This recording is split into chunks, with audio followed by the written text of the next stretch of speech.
আসসালামু আলাইকুম।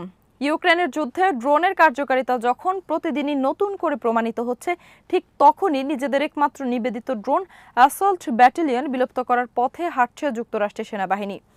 জার্মানিতে মাত্র কয়েক মাস আগে পরীক্ষামূলকভাবে গঠিত প্রায় ৬০০ সদস্যের তৃতীয় ব্যাটালিয়ন ৫০৪তম প্যারাশুট ইনফ্যান্ট্রি রেজিমেন্ট বা 3504 PIR-কে আবারও প্রচলিত এয়ারবর্ন ইনফ্যান্ট্রি দায়িত্বে ফিরে নেওয়া হচ্ছে। বিস্তারিত রিপোর্টে। ১৯ আগস্ট ২০২৬-এ প্রকাশিত এক প্রতিবেদনে ওয়াল স্ট্রিট জার্নাল জানায়, ব্যাটালিয়নটি সেপ্টেম্বরেই তার পরীক্ষামূলক ড্রোন অ্যাসল্ট মিশন শেষ করবে। জার্মানির হেহেনফেলসে ন্যাটোর সেবার জাংশন 2026 মহড়া শেষ করে ইউনিটটি ড্রোন, স্থলচালিত রোবট এবং ইলেকট্রনিক যুদ্ধ ব্যবস্থার পরীক্ষার ফলাফল জমা দেবে। এরপর বিশেষায়িত মিশন থেকে সরে গিয়ে প্রচলিত প্যারাশুট ইনফ্যান্ট্রি হিসাবে কাজ করবে। মার্কিন সেনাবাহিনীর ভারপ্রাপ্ত chief of staff general Christopher ল্যানেভের দ্য আর্মি অ্যাজিমুথ কৌশলের অংশ হিসেবেই এই পুনর্বিন্যাস করা হচ্ছে। এর মূল লক্ষ্য হল কেন্দ্রীভূত ড্রোন ইউনিটের পরিবর্তে প্রচলিত যুদ্ধ দক্ষতা, ছোট ইউনিটের সক্ষমতা এবং মৌলিক সামরিক কৌশলের ওপর বেশি গুরুত্ব দেয়া। তবে সেনাবাহিনী বলছে, ড্রোন এবং ড্রোন বিরোধী সক্ষমতার উন্নয়ন বন্ধ হচ্ছে না, বরং অন্যান্য ইউনিটের মাধ্যমে তা অব্যাহত থাকবে। তবে সিদ্ধান্তটির সময় নিয়ে প্রশ্ন উঠেছে, কারণ ইউক্রেন যুদ্ধ দেখিয়ে দিয়েছে প্রচলিত সেনাদের সঙ্গে ড্রোন, স্থল রোবট ও ইলেকট্রনিক যুদ্ধ ব্যবস্থার সমন্বয় যুদ্ধক্ষেত্রে কতটা বড় সুবিধা তৈরি করতে পারে। আগস্টে ইউক্রেনের দনিপ্রোপেট্রোভস্ক অঞ্চলের ভিসনেভের কাছে এমনই একটি ঘটনা ঘটে। মাত্র ৩ ইউক্রেনীয় সেনা প্রায় ৪০ রুশ সেনার আক্রমণ প্রতিহত করেন।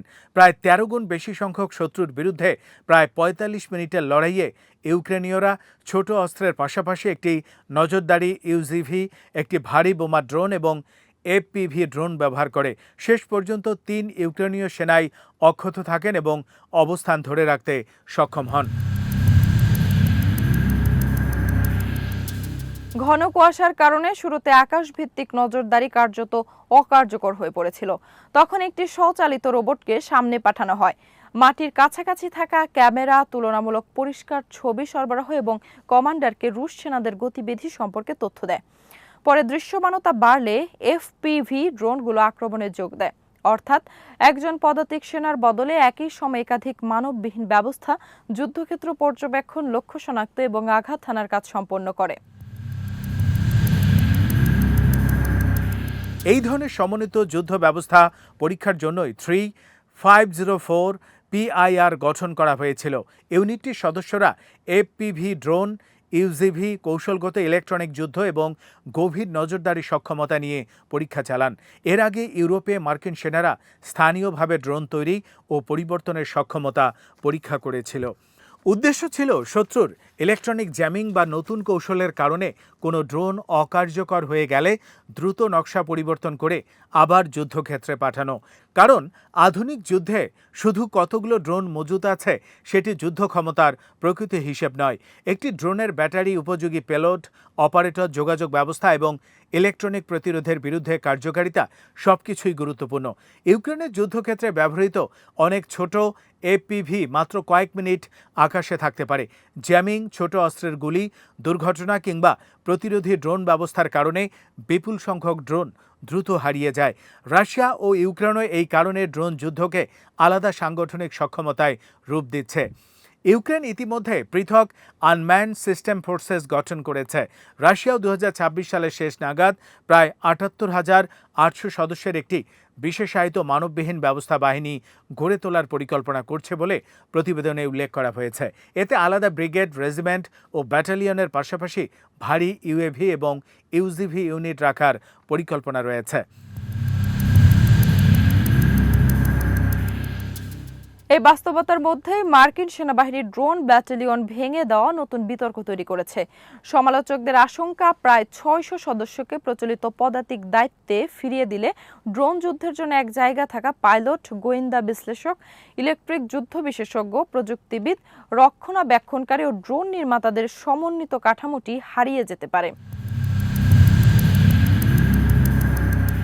অবশ্য মার্কিন সেনাবাহিনীর যুক্তি হলো ড্রোন যুদ্ধকে একটি আলাদা ব্যাটালিয়নের মধ্যে সীমাবদ্ধ না রেখে পুরো বাহিনীর বিভিন্ন স্তরে ছড়িয়ে দেয়াই বেশি কার্যকর হতে পারে।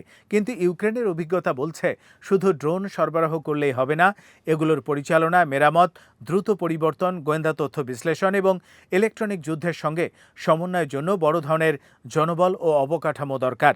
ফলে 3504 পিআইআর বিলুপ্তির সিদ্ধান্তকে শুধু একটি ইউনিট পুনর্গঠন হিসেবে দেখার সুযোগ নেই।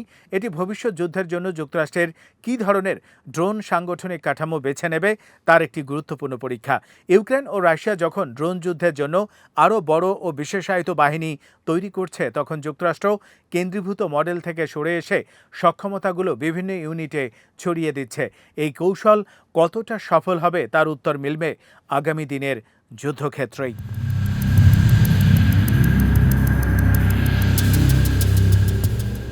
আজ এখানেই শেষ করছি। সমরাস্ত্র ও প্রতিরক্ষা কূটনীতির নানা তথ্য জানতে চোখ রাখুন বিডি ভিউজ ইনফোটেনমেন্টে। ভালো লাগলে চ্যানেলটি সাবস্ক্রাইব করুন। আল্লাহ হাফেজ।